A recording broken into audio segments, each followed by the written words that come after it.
Hello friends, welcome to my TET classes. Friends, आज हम देखेंगे पृथ्वी और हमारा जीवन, जिसमें हम क्लास 7 की बुक को देख रहे हैं और हमारा आज चलेगा टॉपिक 10, जिसका नाम है प्राकृतिक प्रदेश जन जीवन। इसी के अंतर्गत हमको पढ़ना है मरुस्थल। तो स्टार्ट करते हैं। वैसे मरुस्थल आप लोग जानते होंगे कि जहाँ पे पानी का अभाव हो तो वहाँ पे जीवन कितना विषम स्थितियों से होकर गुजरेगी। तो आज हम इसी के बारे में पढ़ेंगे। तो स्टार्ट करते हैं। देखिए, ऐसा प्रदेश जहाँ वर्षा की तुलना में वाष्पीकरण अधिक होता है, यानी कि पानी तो कम है लेकिन वाष्पीकरण अधिक हो रहा है, वहां की स्थिति कैसी होगी बताया गया है। मरुस्थलीय प्रदेश कहलाता है। ऐसा प्रदेश मरुस्थलीय प्रदेश कहलाता है। इन क्षेत्रों में वर्ष भर में जितनी भी वर्षा होती है उससे कहीं अधिक जल वाष्प बनकर उड़ जाता है और यही कारण है कि यह शुष्क प्रदेश होता है। इन्हें रेगिस्तान के नाम से भी जानते हैं। पृथ्वी पर ऐसे स्थान गर्म भी हो सकते हैं और ठंडे भी। तापमान के आधार पर ऐसे विस्तृत रेगिस्तानी भागों को उष्ण मरुस्थलीय प्रदेश एवं शीत मरुस्थलीय प्रदेश में विभाजित किया गया है। अब देखिए, यहाँ से इम्पोर्टेंट है आपके जो मरुस्थलीय क्षेत्र हैं वो कहाँ पर हैं, ये इम्पोर्टेंट है। ये आगे आपको बताया जा रहा है। तो ये देखिए, मरुस्थल का विस्तार अफ्रीका, एशिया, ऑस्ट्रेलिया, उत्तरी अमेरिका और दक्षिणी अमेरिका महाद्वीपों में है। कहाँ कहाँ पे है? देखा, अफ्रीका का सहारा व कालाहारी मरुस्थल, ये दोनों इम्पोर्टेंट है। आपसे प्रश्न में पूछे जा सकते हैं कि सहारा या कालाहारी का मरुस्थल किस महाद्वीप में है। तो आपको 4 ऑप्शन दिए जाएंगे, आपको बताना होगा। आगे है एशिया का अरब, थार व गोभी मरुस्थल, ऑस्ट्रेलिया का महान विक्टोरिया मरुस्थल, उत्तरी अमेरिका का सोनोरान व एरिजोना मरुस्थल और दक्षिणी अमेरिका का अटाकामा व पैटागोनिया मरुस्थल विश्व के प्रमुख प्रसिद्ध मरुस्थल हैं। ये हो गए। आगे देखिए, हम पहले देखेंगे उष्ण मरुस्थल।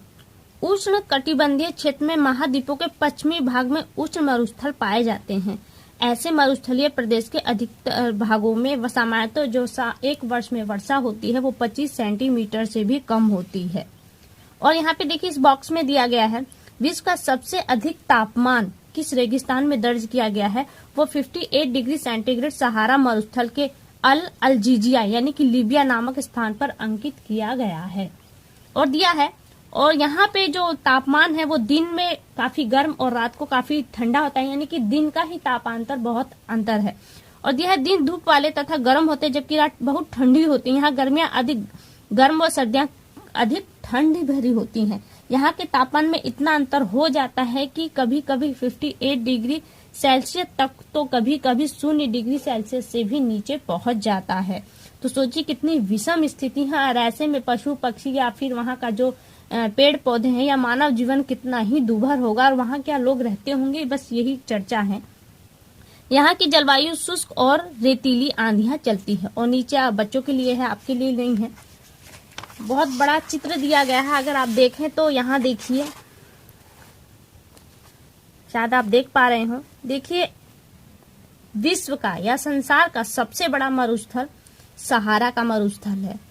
और फिर हम कहें कि एशिया का सबसे बड़ा मरुस्थल, तो ये एशिया महाद्वीप है, एशिया का सबसे बड़ा मरुस्थल गोभी का मरुस्थल है।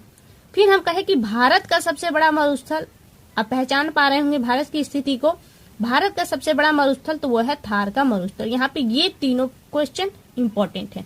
आइए आगे चलते हैं। देखिए क्या दिया है। अब यहाँ हम देखेंगे इस मरुस्थलीय प्रदेश में किस तरह की वनस्पति पाई जाती है। आप जानते हैं कि यहाँ पे पानी का अभाव है तो यहाँ पे ऐसी वनस्पतियां होगा जिससे वाष्पीकरण कम होता हो।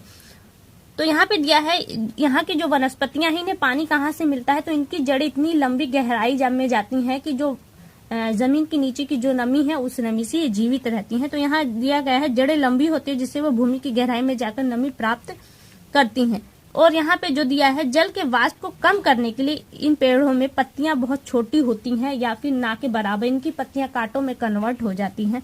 छोटे छोटे कांटे होते हैं तथा इनमें तनों पर मोटी छाल होती है।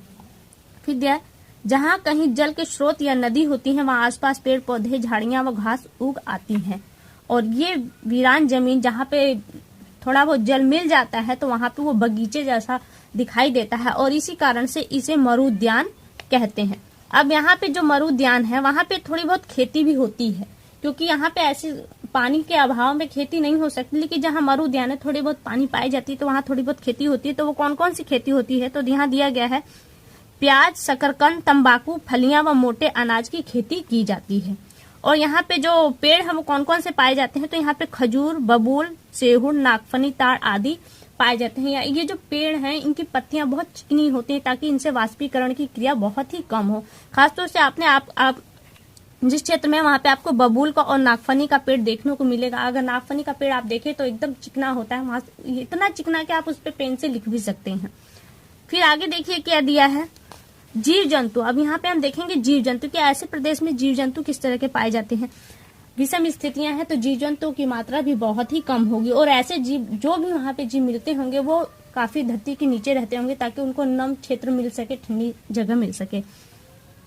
तो यानी कि वो ऐसे जीव मिलेंगे जो बिल बनाकर रहते हैं। तो दिया है यहाँ के यहाँ वे जीव ही रह पाते हैं जिनमें कम पानी की आवश्यकता हो और जिनमें अधिक गर्मी सहन करने की क्षमता हो, जिसका ऊंट एक प्रमुख जानवर है। और आपको पता होगा कि ऊंट मरुस्थल का जहाज भी कहा जाता है। क्यों कहा जाता है ये आप जानते होंगे, क्योंकि उसके पैर गद्दीदार होते हैं जिसके कारण वो रेत में दौड़ सकता है जबकि और पशु नहीं दौड़ पाते, और इसमें एक बार पानी पी के कई दिनों तक जीने की क्षमता है। तो यहाँ पे दिया है ऊंट की पीठ पे ये क्षमता उसके अंदर कहाँ से आती है, तो ऊंट की पीठ पे आपने कुबड़ देखा होगा, तो इस कुबड़ में चर्बी भरी होती है और यही चर्बी उसकी पानी की कमी को पूरी करती है।